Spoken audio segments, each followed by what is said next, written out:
Barabara nyingi zinazoelekea katikati ya jiji la Nairobi zitafungwa kuanzia Jumapili hii hadi tarehe 23 mwezi huu.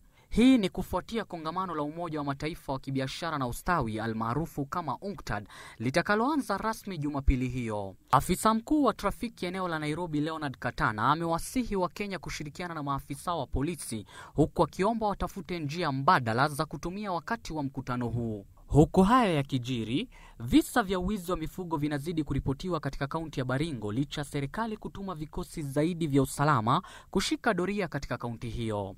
Haya yanajiri huku kisa cha hivi punde kikiwa cha wahalifu kuiba takriban mbuzi 180 wa chifu huko Marigat.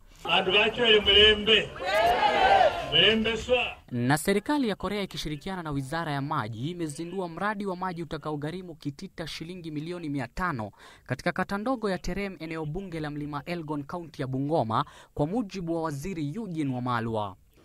Tunataka laini ya pili.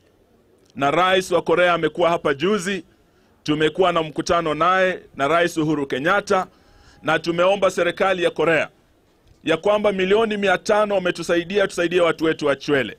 Hazitoshi, tunataka tena watuongezee milioni nyingine 500. Na hatimaye, mwanaume mmoja ameponea tundu ya sindano baada ya kumiminiwa risasi na watu wasiojulikana alipokuwa akielekea nyumbani kwake katika mtaa wa Rumuruti, kaunti ya Laikipia. Inaripotiwa kuwa tukio hilo lilitokea alipokuwa akielekea nyumbani kwake katika barabara ya Muruku Rumuruti alipokumbana na wahuni hao walioiminia gari lake risasi kadhaa na kumwacha na majeraha ya risasi katika mkono wake wa kulia na mguu wa kushoto. Hassan Farah, Nipashe Wikendi.